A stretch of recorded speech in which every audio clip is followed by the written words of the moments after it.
सभी विद्यार्थियों का हार्दिक स्वागत, हार्दिक अभिनंदन। प्रिय विद्यार्थियों, बीए फर्स्ट ईयर राजनीति विज्ञान का सेकंड पेपर सभी विश्वविद्यालयों के लिए समान रूप से लागू है। राजनीतिक विचारक, भारतीय राजनीतिक विचारक, जिनका दूसरा पाठ आज हम पढ़ेंगे, कौटिल्य और कौटिल्य का पहला भाग। इससे पहले हमने मनु और मनु के दोनों भाग पढ़ लिए और ये दूसरा पाठ जो है आपका कौटिल्य है। इसके भी 3 वीडियो होंगे, जिसमें बता दूं आपको कि किस प्रकार हमें इसका अध्ययन करना है। थोड़ी सी आपको इंपॉर्टेंट जानकारी देना चाहूंगा कि आज यानी जो है इस चैनल के बारे में कि हमें क्या क्या करना है। कौटिल्य के 3 पार्ट होंगे, जिसमें से फर्स्ट और सेकंड और तीसरा जो होगा उसमें आपके छोटे प्रश्नोत्तर छांट करके आपको दिए जाएंगे, यानी अति लघुतरात्मक और लघुतरात्मक तक के बड़े प्रश्न और छोटे प्रश्न। वैसे आपके 2 वीडियो हैं, इन दोनों वीडियो में हो जाएंगे और वो सारे आपको प्लेलिस्ट में मिल जाएंगे। इसके अलावा आपको टेलीग्राम चैनल का लिंक भी अबाउट सेक्शन में अपडेट किया हुआ है, मिल जाएगा। प्लेलिस्ट में सभी जो जितने भी सब्जेक्ट है बीए फर्स्ट ईयर से लेकर के बीए फाइनल तक के, उनके जो लेसन है वो अपडेट हैं। वहां से आप देखते रहें और मेरे साथ बने रहें। कैसा लगता है लेसन, मुझे जरूर बताइएगा। तो राजनीति विज्ञान जो है इसका सेकंड पेपर का दूसरा पार्ट कौटिल्य। चैनल को सब्सक्राइब नहीं किया है तो सब्सक्राइब जरूर कर लीजिए, ताकि जब भी वीडियो बनता है तो उसका नोटिफिकेशन आपके मोबाइल पर आ जाए। तो आज हम पढ़ेंगे आचार्य विष्णुगुप्त कौटिल्य। बहुत ही इंपॉर्टेंट लेसन है और यूं कह सकते हैं कि बहुत ही अच्छी जानकारी वाला लेसन है। आगे की भर्ती के लिए भी, आगे की जो तैयारी के लिए भी बहुत अधिक अच्छा है। तो इसलिए आप इसको ध्यान पूर्वक देखें, अपनी एक कॉपी डाल लें, उसमें विशेष नोट्स यदि आप लिखना चाहें तो लिख सकते हैं। देखिए, 20वीं शताब्दी के प्रारंभ में कौटिल्य के अर्थशास्त्र की खोज कब हुई थी? 20वीं शताब्दी में। और इसने यह सिद्ध कर दिया कि प्राचीन भारत केवल अध्यात्म में नहीं अपितु समाज दर्शन में भी किसी से भी पीछे नहीं था। और प्राचीन भारत के राजशास्त्रियों में कौटिल्य का सबसे ऊंचा स्थान है। उसे कूटनीति और शासन कला का सबसे महान प्रतिपादक कहा जाता है। अगर प्रश्न आ जाता है कूटनीति और शासन कला का सबसे महान प्रतिपादक किसको कहा जाता है, तो उसका नाम क्या होता है? कौटिल्य होता है। क्या उत्तर होना चाहिए? कौटिल्य होना चाहिए। कई बार क्या होता है, ऐसे प्रश्न आ जाते हैं कि कौटिल्य का अर्थशास्त्र भारतीय रचनाओं में राजशास्त्र का सबसे महत्वपूर्ण ग्रंथ है, कैसे? इस कथन की पुष्टि कीजिए। कौटिल्य का जो अर्थशास्त्र है वो भारत के जितने राजनीति शास्त्र है उनमें सबसे महत्वपूर्ण है, कैसे? तो हम इसके महत्व के लगभग 4 कारण है। पहला है, कौटिल्य एक यथार्थवादी विचारक है और व्यवहारिक राजनीतिज्ञ था, तथा उसने ऐसी समस्याओं के विषय में लिखा है जिनका व्यक्तियों और विशेष रूप से सार्वजनिक क्षेत्र में कार्य करने वाले व्यक्तियों को अपने व्यवहारिक जीवन में वस्तु सामना करना पड़ता है। कौटिल्य का जब आप परिचय देखेंगे अभी, तो वास्तव में क्या परिचय है उनका। दूसरी इसकी यानी प्रसिद्धि का कारण है, कौटिल्य का जो अर्थशास्त्र ग्रंथ है उसकी प्राचीन भारत में सामान्यतः ये परंपरा प्रचलित थी कि राजनीति की विवेचना उसे धर्म का एक अंग मानकर की जाती थी, लेकिन कौटिल्य ने इसे परंपरा से हटकर राजनीति पर स्वतंत्र रूप से अर्थात धर्म से पृथक करके उसने लिखा है। पहले तो धर्म की यानी एक राजनीति जो है धर्म का एक अंग हुआ करती थी, लेकिन इन्होंने राजनीति को एक पृथक विषय बना करके और उसे उस पर अध्ययन किया है। तीसरी बात है, कौटिल्य का अर्थशास्त्र राजनीति विषय सभी ग्रंथों और विचारों का संग्रह और सार है। हर तरह की राजनीति जो है उसमें मिलती है। कौटिल्य ने न केवल राजनीतिक विचारों का प्रतिपादन किया, वरन अपने व्यवहारिक कार्यों के आधार पर अपने देश को एक सुदृढ़ और केंद्रीकृत शासन प्रदान किया, जैसा कि उसके पूर्व कभी भारतीयों ने नहीं जाना था। यानी कौटिल्य वो था जिसने एक बहुत ही महत्वपूर्ण राजा यानी बहुत ही एक महत्वपूर्ण शासक अपने भारत को दिया था। तो ये 4 कारण थे। अब जैसे कौटिल्य था कौन, इसके बारे में देखिए।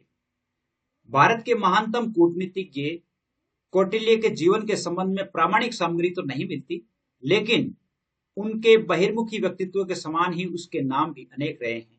जैसे इनके 3 नाम प्रसिद्ध है, विष्णुगुप्त नाम प्रसिद्ध है, कौटिल्य और चाणक्य, 3 नाम प्रसिद्ध है इनके। अब विष्णुगुप्त क्यों कहा जाता है, कौटिल्य क्यों कहा जाता है, चाणक्य को क्यों कहा जाता है, और उनका वास्तविक नाम तो क्या था? विष्णुगुप्त था। प्रश्न आ जाता है कई बार, यानी कौटिल्य का वास्तविक नाम क्या था? विष्णुगुप्त था। इसे कौटिल्य इसलिए कहा जाता कि उसका जन्म है कुटिल नामक ब्राह्मण वंश में हुआ था। कुटिल नामक ब्राह्मण वंश में हुआ, इसलिए कौटिल्य कहा जाता था। उनके पिता का नाम चाणक्य था, इसलिए उसे चाणक्य कहा जाता है। तो बात हो गई क्लियर। नाम तो विष्णुगुप्त था, कौटिल्य उनको कुटिल ब्राह्मण वंश में जन्म लेने के कारण कौटिल्य कहा गया, और चाणक्य उनके पिता का नाम था। वर्तमान समय में विद्वत जगत में उसे कौटिल्य तथा सामान्य जगत में चाणक्य के नाम से जाना जाता है। विद्वत जगत में तो कौटिल्य कहते हैं, अर्थात विद्वान जो है उसे कौटिल्य, और सामान्य रूप से उसे चाणक्य कहा जाता है, जैसे चाणक्य नीति, जबकि नाम उसका वास्तव में विष्णुगुप्त था। कौटिल्य मौर्य साम्राज्य की आधारशिला रखने वाले चंद्रगुप्त मौर्य का समकालीन था। अपने भारत के महानतम राजा चंद्रगुप्त मौर्य उनका समकालीन था। अब उसने चंद्रगुप्त मौर्य को शासक किस प्रकार बनाया उसके बारे में थोड़ा सुन लीजिए, कि बौद्ध ग्रंथ उनकी जन्मभूमि तक्षशिला मानते हैं। कहा मानते हैं? तक्षशिला को बौद्ध धर्म वाले कहते हैं कि उनकी जन्मभूमि है वो तक्षशिला है, और जैन ग्रंथों के अनुसार उनकी जन्मभूमि है वो मैसूर राज्य का श्रवण बेलगोला प्रदेश है। तो बौद्ध ग्रंथों में तो उनकी जन्मभूमि है वो तक्षशिला मानी गई है, और जैन ग्रंथों में उनकी जन्मभूमि है मैसूर राज्य का श्रावण बेलगोला माना गया है।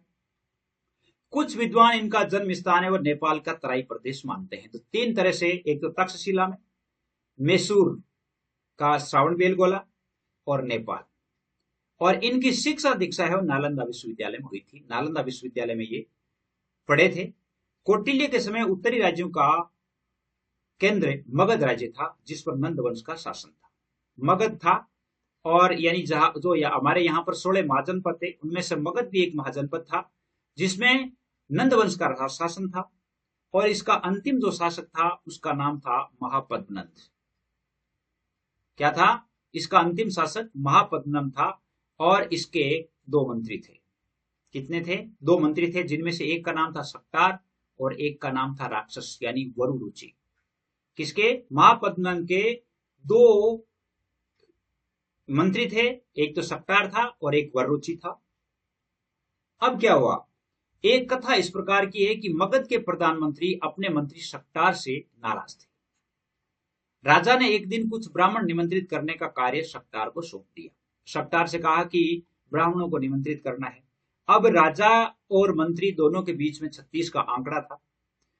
तो 36 का आंकड़ा था, तो इधर सक्तार जो है वो भी क्योंकि बहुत अधिक होशियार था, इसीलिए तो राजा को उसे मंत्री रखना पड़ रहा था, तो इसलिए उससे वो दूर नहीं जा सकते थे। सक्तार ने एक दिन इस काले शिखाधारी चाणक्य को कांस नामक घास पैरों में चुभ जाने पर उसे मट्ठा डालकर समूल नष्ट करते देखा। यानी जैसे ये सब कहा जाता है कि चाणक्य जो है बस्ती से आ रहे थे, उनके कमंडल में मट्ठा था, यूं कह सकते हैं कि छाछ थी, तो लेकर आ रहे थे, और उधर से क्या हुआ कि यानी उनके पैर में, नंगे पैर चलते थे, तो उनके पैर में कांस नामक जो कांटे का घास था, कांटे वाला, वो कांटा चुभ गया।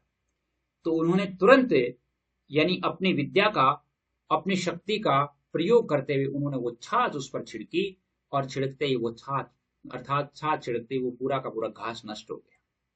और ये बात सक्तार को मालूम थी, इसलिए उन्होंने कौटिल्य को निमंत्रण दे दिया और उसे सबसे ऊंचा आसन दिया। कौटिल्य का रंग देखकर महापद्मनंद उसे अपमानित किया, तो कौटिल्य ने उसी समय शिखा खोलकर प्रण किया कि जब तक नंदवंश का नाश नहीं कर दूंगा, शिखा नहीं बांधूंगा। महापद्मनंद ने जब उसे बड़े आसन पर देख करके, कौटिल्य का रंग काला था, इसलिए उसे अपमानित किया गया राजा के द्वारा, तो वहां से वो निकल गए, और निकल करके उन्होंने अपनी शिखा जो थी, अपनी चोटी थी, उस चोटी को खोल दिया, और कि ये चोटी मैं तब तक नहीं बांधूंगा जब तक नंद वंश का नाश नहीं हो जाता। और तत्कालीन समय की परंपराओं के अनुसार कौटिल्य को शास्त्र और शस्त्र के ज्ञाता और शिक्षक के रूप में अत्यधिक ख्याति प्राप्त थी। शास्त्र के ज्ञाता तो थे ही, इसके साथ साथ शस्त्र चलाना भी उन्हें अच्छी तरह से जानता था। यूं कह सकते हैं कि वो एक वीर योद्धा भी थे। वीर योद्धा थे, तो हुआ क्या कि जब यूनान के राजा सिकंदर ने भारत पर आक्रमण किया, तो एक बहुत बड़े भाग को पदक्रांत कर डाला था, ये सब जानते हैं। भारत पर जब सिकंदर ने आक्रमण किया, तो भारत के अनेक नरेशों ने अपने ही देशवासियों को हराने में सिकंदर की सहायता की थी। इस घटना चक्र से कौटिल्य को अत्यधिक आघात पहुंचा, और इससे दुर्दशा से मुक्ति के लिए उन्होंने हिमालय तथा समुद्र के बीच, हिमालय और समुद्र के बीच की इस संपूर्ण आर्य भूमि को एक शासन सूत्र में पिरोना आवश्यक समझा था। और इस लक्ष्य को दृष्टि में रखते हुए उसने अपने शिष्य चंद्रगुप्त मौर्य को नंद वंश का विनाश करवा करके और महान अखिल भारतीय मौर्य साम्राज्य का शिलान्यास किया था। यानी उन्होंने नंद वंश के शासन करने के लिए, नंद वंश के शासन के लिए उन्होंने क्या किया था, यानी पूरा ये जोर लगाया था। यूं कह सकते हैं कि सारी विद्या उसमें उड़ेल दी थी, और अंत में क्या है कि उन्होंने उस नंद वंश का विनाश किया। नंद वंश का विनाश करने से फिर क्या है कि उन्होंने अपने ही शिष्य चंद्रगुप्त मौर्य को वहां पर शासन करने के लिए बिठाया। उधर से सिकंदर ने आक्रमण किया था, तो सिकंदर ने आक्रमण किया तो जो विदेशी था, विदेशी का भारत के राजाओं ने साथ दिया था, और साथ देने से क्या है कि वो सिकंदर यहाँ भारत में जम गया। तो वहां सबसे ज्यादा जो दुख हुआ था वो किसको हुआ था, यानी एक महान विद्वान थे, तो इनको दुख हुआ और उन्होंने ये काम करने का सोचा। तात्कालिक परिस्थितियों की पृष्ठभूमि में राजनीतिक विचारों का प्रकाशन करते हुए एक प्रसिद्ध ग्रंथ लिखा था जिसका नाम अर्थशास्त्र है। यानी उस समय जो उन्होंने अनुभव किया था, उस अनुभव के आधार पर उन्होंने एक पुस्तक लिखी, उसे ही अर्थशास्त्र कहते हैं, जिसमें राजनीति का बहुत ही अच्छा वर्णन है। तो ये तो था उसका परिचय। कौटिल्य का अर्थशास्त्र क्या है, इस पर देखिए। कौटिल्य का अर्थशास्त्र भारतीय मौर्य साम्राज्य की तत्कालीन परिस्थितियों की पृष्ठभूमि में राजनीतिक विचारों का प्रकाशन करते हुए कौटिल्य ने सुप्रसिद्ध ग्रंथ अर्थशास्त्र की रचना की। और अर्थशास्त्र की रचना काल के संबंध में विद्वानों में मतभेद है। यानी ऐसा कहा जाता है, कई अलग अलग तिथियां बताते हैं कि इसका कब हुआ था। सबसे पहले देखिए, कीथ जाली और विंटरनिच, ये अंग्रेज विद्वान है या पाश्चात्य विद्वान है। कीथ जाली और विंटरनिच जो विदेशी है, अर्थशास्त्र को ईसा की 30वीं शताब्दी का ग्रंथ माना है। ईसा की 30वीं शताब्दी यानी 200 ईस्वी पूर्व या 300 ईस्वी पूर्व, 200 से 300 ईस्वी पूर्व का मानना है। भारत के जो डॉक्टर श्यामा शास्त्री है, जिन्होंने सर्वप्रथम कौटिल्य के अर्थशास्त्र की पांडुलिपि उपलब्ध करके उसका अंग्रेजी में अनुवाद किया है। देखिए कितनी बड़ी बात है। कौटिल्य की जो अर्थशास्त्र है उसकी पांडुलिपि यानी हस्तलिखित प्रति उन्हें प्राप्त हुई, और उसका अंग्रेजी में अनुवाद करने का जो श्रेय जाता है वो किसको जाता है, डॉक्टर श्याम सुंदर शास्त्री को जाता है। डॉक्टर काशी प्रसाद जायसवाल और पाश्चात्य विद्वान फ्लीट और Smith, Ganapati Shastri, N Law and D Bhandarkar, अनेक विद्वान कौटिल्य के अर्थशास्त्र को मौर्यकालीन यानी 30वीं शताब्दी ईस्वी पूर्व की रचना मानते हैं। तो वास्तव में ये द्वितीय मत ही प्रमाणिक है, दूसरा मत जो है वो ही प्रमाणिक है। तो ईसा पूर्व 300 ईस्वी पूर्व की ये रचना है, क्योंकि उस समय ही चंद्रगुप्त मौर्य अपने भारत पर शासन करने के लिए राजा बना था। चंद्रगुप्त मूल में वस्तुतः अर्थशास्त्र रचयिता विष्णुगुप्त या कौटिल्य ही है, और ये मौर्य कालीन रचना है, यानी ये मौर्य काल की ही रचना है। तो यानी कौटिल्य का अर्थशास्त्र के बारे में परिचय हो गया। अगर मान लो कौटिल्य के अनुसार अर्थशास्त्र क्या है, कौटिल्य क्या कहता है अर्थशास्त्र के बारे में। कौटिल्य ने अपने ग्रंथ में अर्थ और अर्थशास्त्र की संक्षिप्त परिभाषा इस प्रकार दी है कि मनुष्य की जीविका और जिस भूमि पर वो रहते हैं वे दोनों ही अर्थ है, अर्थात जीविका भी अर्थ है और जिस भूमि पर वो रहते हैं वो भी अर्थ है। अतः वह शास्त्र अर्थशास्त्र है जिसमें मनुष्य वाली भूमि के लाभ और उसके पालन करने के उपायों का वर्णन किया गया है। अर्थशास्त्र वो है जहां पर लोग रहते हैं और जहां के लोग जो जीविका चलाते हैं, उन दोनों का वर्णन जिसमें मिलता है वो अर्थशास्त्र है। अर्थ एवं अर्थशास्त्र के इस व्यापक अर्थ को ग्रहण करते हुए कौटिल्य ने अपने ग्रंथों को अर्थशास्त्र नाम दिया है। अगर कोई प्रश्न आ जाता है इस प्रकार का कि अर्थशास्त्र में कितनी विधाओं का उल्लेख है, कितनी विधाएं उसमें लिखी गई है, 4 विधाएं लिखी गई है। कितनी विधाएं लिखी गई है, अर्थशास्त्र में 4 विधाओं का उल्लेख किया गया है। कौन कौन सी है?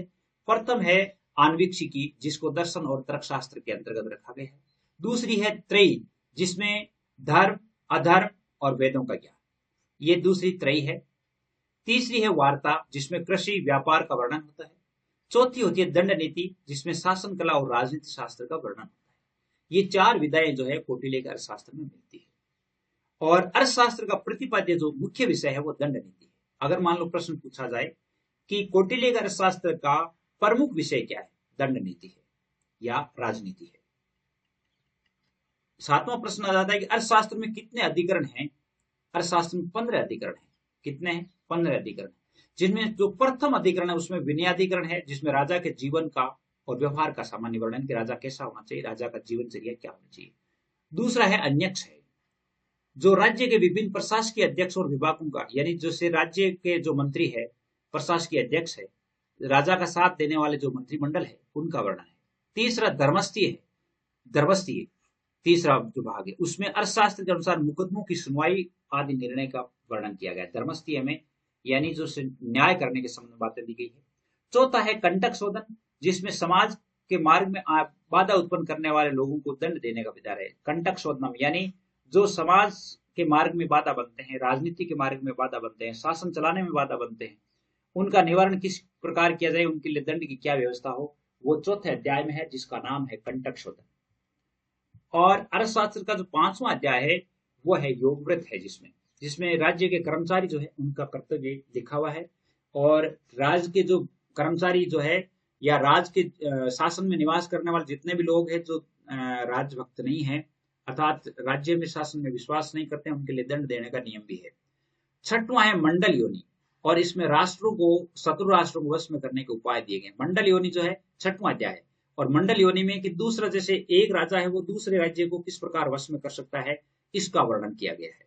60 गुणी नीति का वर्णन इसमें है।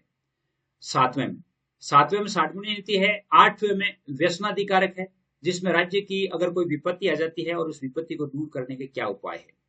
9वां जो अध्याय है, 9वें अध्याय को अभियार्थ कर्म कहा जाता है। अभियार्थ कर्म, जिसमें विजय के लिए प्रस्थान से पूर्व कौन कौन से विषयों पर विचार करना चाहिए।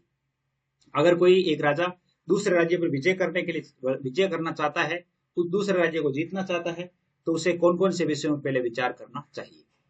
10वां है सांग्रामिक, और सांग्रामिक में भी युद्ध संबंधी नियम दिए गए हैं।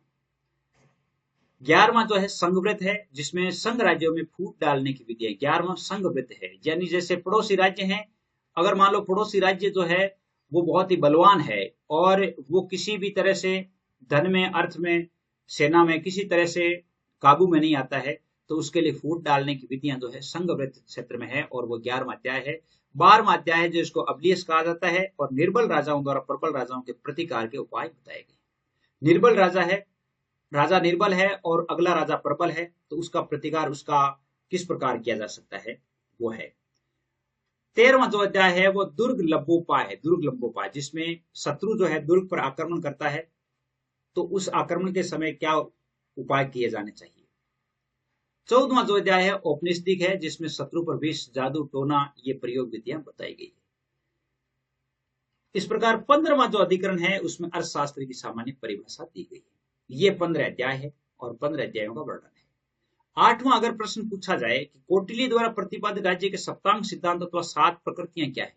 कौटिल्य के सप्तांग सिद्धांत के दो चाहे 7 प्रकृतियां के दो, वो सेम ही है। कौटिल्य ने मनु, भीष्म और शुक्र, इनके समान ही राज्य की 7 प्रकृति युक्त या राज्य को सप्त प्रकृति युक्त माना है। कौटिल्य ने स्वामी, अमात्य, जनपद, दुर्ग, कोष, दंड, मित्र, ये 7 प्रकृतियां अथवा सप्तांग बताए हैं, 7 अंग राज्य के बताए हैं। सबसे पहला है स्वामी, जो कि मनु भी मानता है। कौटिल्य के अनुसार राजा या राज्य का प्रधान अंग है राजा, और राजा की महत्वपूर्ण स्थिति को रखते हुए उन्होंने उसे स्वामी का नाम दिया है। उसके विचार के अनुसार राजा में अनेक गुण होने चाहिए, जैसे विनय है यानी विनम्रता है, विवेक है, शास्त्र ज्ञान है, समय के अनुकूल व्यवहार करने की योग्यता होनी चाहिए, प्रजा के रक्षण की भावना होनी चाहिए, प्रजा के पोषण की भावना होनी चाहिए, शत्रु और मित्र का ज्ञान होना चाहिए, शत्रु की जो गलतियां हैं उनको समझने की शक्ति होनी चाहिए, चापलूसी में नहीं फंसने की जागरूकता होनी चाहिए, राजा का व्यक्तिगत आचरण श्रेष्ठ होना चाहिए, राजा संयमी और चरित्रवान होना चाहिए। ये स्वामी की, राजा की विशेषताएं बताई गई है। दूसरा है अमात्य। अमात्य का अर्थ है मंत्री। अमात्य का अर्थ क्या है? मंत्री है। तो अमात्य से कौटिल्य का अर्थ है मंत्रियों से और उच्च प्रशासनिक अधिकारियों से। कौटिल्य ने इन्हें सचिव भी कहा है। अमात्य का अर्थ सचिव भी कह सकते हैं। कौटिल्य के अनुसार राजा को चाहिए कि वे निष्ठावान और योग्य व्यक्तियों को अमात्य पद पर नियुक्त करें, अपने सहपाठियों, संबंधियों और सिफारिश लोगों को अमात्य नहीं बनाए, वे इसकी पात्रता नहीं रखते हो।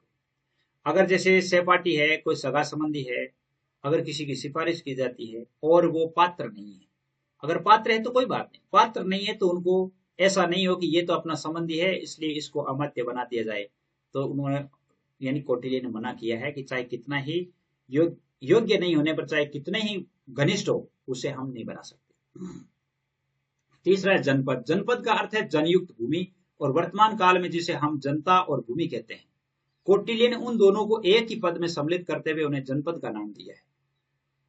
कौटिल्य का मत है कि जनता सरल हृदय वाली, विद्वान, निष्ठावान, स्वाभिमानी और संपन्न होनी चाहिए। यह कौटिल्य मानता है कि अपने राजा के प्रति उन्हें विश्वास होना चाहिए।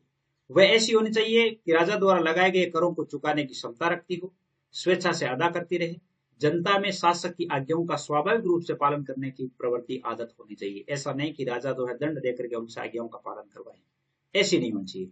जनपद की भौगोलिक स्थिति ऐसी होनी चाहिए कि उसकी रक्षा कर पाना संभव हो।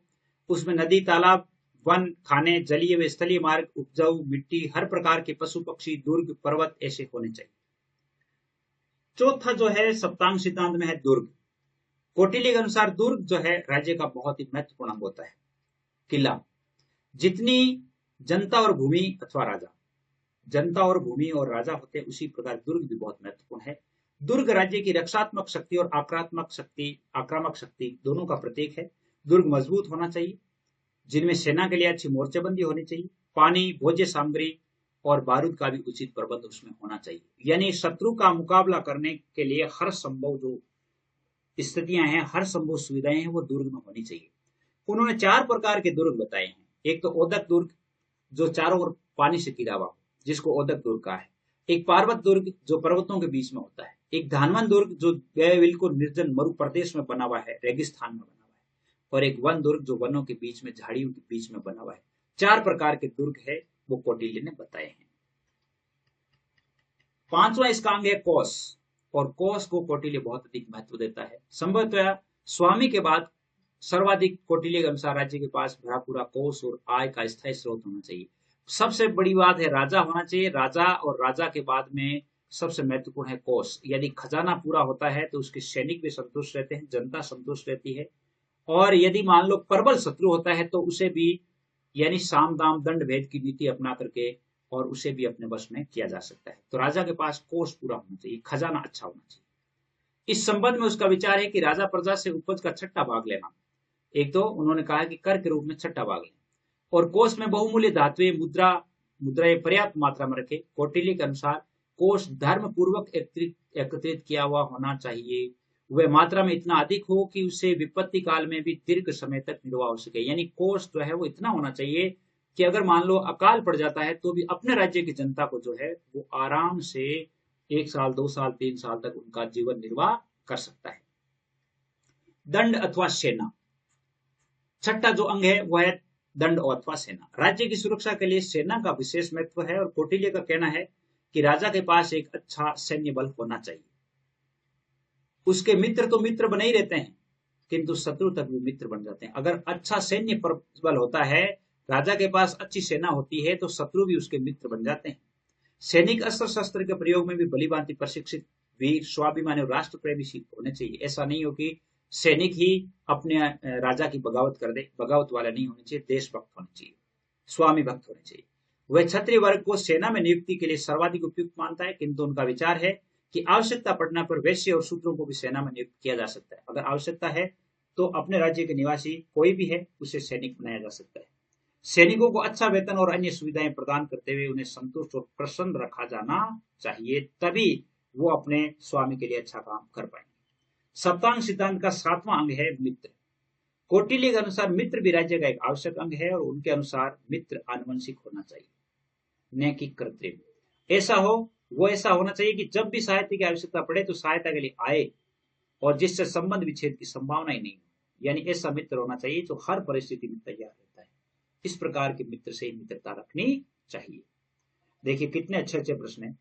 अगर प्रश्न आ जाता है कौटिल्य के अनुसार राजा अथवा राजपूत के लिए आवश्यक गुण क्या है, यानी एक राजा जो है, राजा के आवश्यक गुण क्या है, ये कहा जा सकता है। राज्य के सप्त अंगों में कौटिल्य राजा को ही राज्य का सर्वोच्च और प्रधान अंग मानता है। वह राजतंत्रीय शासन को ही सर्वोच्च स्थान प्रदान करता है। उनके अनुसार शासन की सफलता और राजा की शक्ति योग्यता पर निर्भर करती है। उन्होंने कहा कि राजा की शक्ति तो उनकी योग्यता पर निर्भर करती है। अगर आपको चैनल पसंद आए तो सब्सक्राइब जरूर कीजिएगा। एक राजा के लिए क्या क्या आवश्यक गुण है, देखिए कौटिल्य के अनुसार निम्नलिखित गुण है।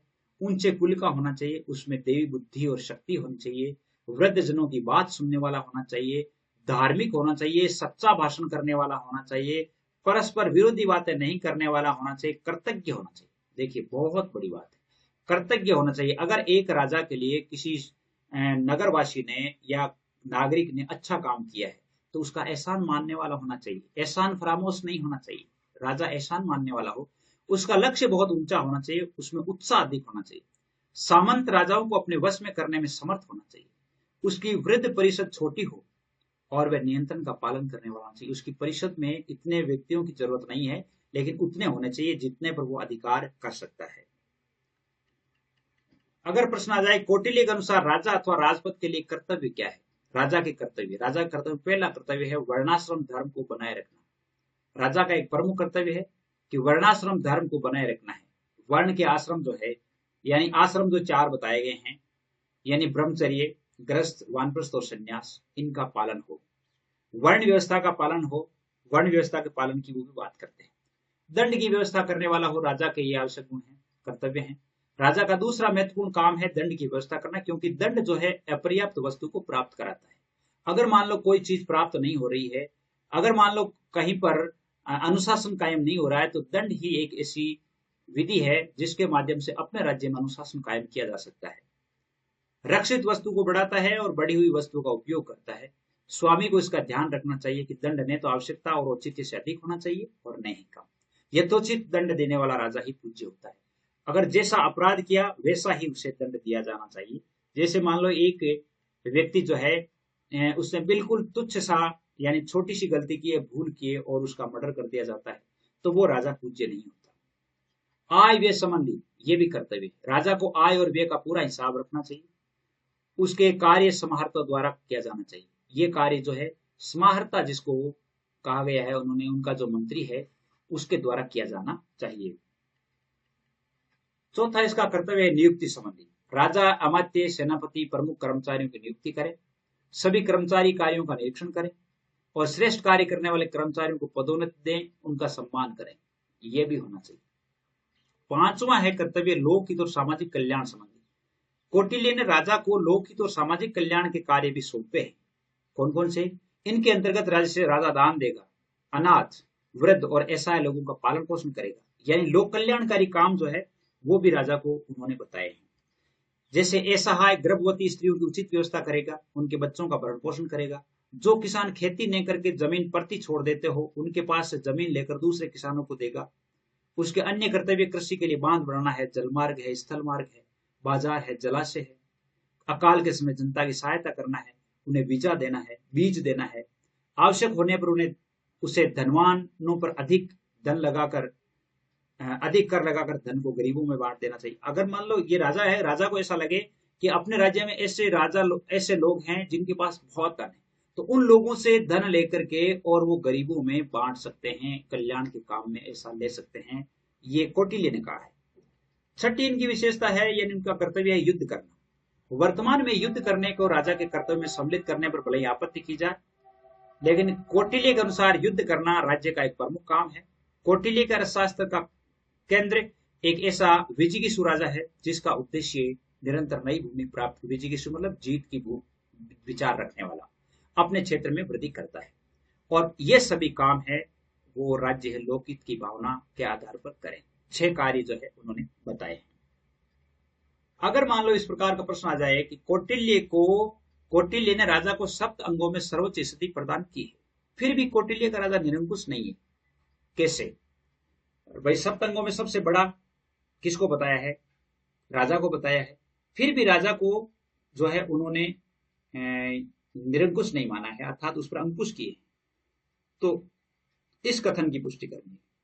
कौटिल्य ने राजतंत्र को शासन का एकमात्र स्वाभाविक और श्रेष्ठ प्रकार मानता है। राज्य को 7 अंगों में राजा को सर्वोच्च स्थिति प्रदान करता है, किंतु कौटिल्य ने राजा की सत्ता पर नीतिगत, संस्थागत और व्यावहारिक प्रतिबंध लगाए हैं। ये प्रतिबंध इस प्रकार है। राजा पर क्या क्या प्रतिबंध लगाए हैं? देखिए, पहला है अनुबंधवाद। राजा की शक्ति पर पहला प्रतिबंध है अनुबंधवाद का। कौटिल्य के अनुसार मनुष्यों ने राजा की आज्ञाओं के पालन की जो प्रतिज्ञा की, उसके बदले में राजा ने अपने प्रजाजन के धन जन की रक्षा का वचन दिया था। अनुबंध हुआ था, यानी कहने का अर्थ है कि राजा ने कहा था कि मैं आपके जन धन की रक्षा करूंगा यदि आप मेरे ऊपर विश्वास करेंगे, मेरी आज्ञाओं का पालन करेंगे। तो पहली बात तो अपनी जनता के लिए उससे अनुबंध का पालन करें। कौटिल्य ने एक स्थान पर राजा को वेतनभोगी सैनिकों के समान बताया है। कौटिल्य ने कहा कि राजा भी एक वेतनभोगी सैनिक के समान है, और वो यूं कह सकते हैं कि वो एक प्रधान सैनिक है और वो सारे सैनिक है जो उसके अंडर में है, ये आप कह सकते हैं। बाकी वो भी एक वेतनभोगी सैनिक के समान है। दूसरा उन्होंने प्रतिबंध लगाया है धार्मिक नियम, नीति और रीति रिवाज। राज्य की शक्ति पर एक बहुत बड़ा प्रतिबंध है नीति रीति रिवाजों का है। कौटिल्य ने स्पष्ट किया है कि शासक का मर्यादित और अनुशासित रहना राज्य और शासक की सत्ता का मूल आधार है। कौटिल्य ने लिखा है कि यदि राजा राजकीय आदेशों और धर्म के बीच टकराव हो जाता है तो राजकीय आदेशों की तुलना में धर्म की पालना की जानी चाहिए। राजा के जैसे राजकीय आदेश हैं और एक तरफ धर्म है, दोनों यदि टक्कर में हो जाते हैं तो उसे धर्म की पालना करनी चाहिए, न कि अपने राजकीय आदेशों की पालना करनी। तीसरा जो उन पर प्रतिबंध है वो है आपके मंत्री परिषद की सत्ता। कौटिल्य के अनुसार राज्य रूपी रथ के दो चक्र राजा और मंत्री परिषद है। राज्य रूपी जो रथ है उसके दो चक्र है, एक तो राजा है और दूसरा मंत्री परिषद है। मंत्री परिषद है। शासन की शक्ति अकेले राजा में निहित नहीं है, वरन उसे अपनी इस शक्ति का प्रयोग मंत्रियों के परामर्श के आधार पर ही करना है। कौटिल्य ने शासक को क्या परामर्श दिया? राजा को यह परामर्श दिया है कि वह स्वयं की इच्छा के विपरीत होने पर भी मंत्रियों के विवेक सम्मत परामर्श को स्वीकार करेंगे। हाँ, हो सकता है राजा की इच्छा नहीं हो, इच्छा के विपरीत होने पर भी अगर उसके मंत्रियों का जो दिया गया परामर्श है वो विवेक सम्मत है, जनहित में है, तो राजा को उसे स्वीकार करना ही है। कितनी अच्छी बात है। इसका चौथा प्रतिबंध है जनता और जनमत का नियंत्रण है। कौटिल्य ने शासक को जनता और जनमत के महत्व के प्रति सचेत किया है। कौटिल्य की स्पष्ट मान्यता है कि यदि शासक जनमत की अवहेलना करता है अथवा जनता के विरुद्ध दंड की शक्ति का दुरुपयोग करता है तो जनता उससे घोर असंतुष्ट हो जाती है और ऐसी किसी स्थिति में कौटिल्य ने प्रजा को राजा का परित्याग कर देने का अधिकार दिया। अगर मान लो राजा जो है जनता पर यानी जनता को अनैतिक दंड देता है, शक्ति का दुरुपयोग करता है और जनता घोर असंतुष्ट होती है, तो कौटिल्य कहता है कि वहां पर जनता का कर्तव्य बनता है कि राजा को परित्याग करने का, राजा के विरुद्ध विद्रोह करने का उनका अधिकार बन जाता है। यानी वो उनका कर्तव्य है कि उनका परित्याग करे ही करें, अहित में काम करता है। तो राजा का व्यक्तित्व तथा शिक्षा व प्रशिक्षण ये भी उस पर प्रतिबंध है। अगर राजा शिक्षित नहीं है, प्रशिक्षित नहीं है, उसका व्यक्तित्व अच्छा नहीं है तो वह राजा कहलाने के योग्य नहीं है। कौटिल्य ने राजा की निरंकुशता पर अंतिम और किंतु एक अत्यंत प्रभावशाली प्रतिबंध निकाला है और वह है कि उनकी शिक्षा उत्तम होनी चाहिए। राजा मानसिक और नैतिक गुणों से स्वस्थ होना चाहिए। सर्वगुण संपन्न राजा अपने स्वभाव से ही निरंकुश नहीं हो सकता, यानी चाहे वो सर्वगुण संपन्न है फिर वो निरंकुश नहीं हो सकता, उस पर भी अंकुश कहीं न कहीं रहता ही है। अब देखिए अंतिम प्रश्न हम इसका आज के वीडियो का पढ़ सकते हैं, जिसमें है कौटिल्य के अनुसार मंत्री परिषद के गठन और महत्व पर प्रकाश डाली। कौटिल्य ने मंत्री परिषद के गठन को क्यों आवश्यक माना है, उसका क्या महत्व है।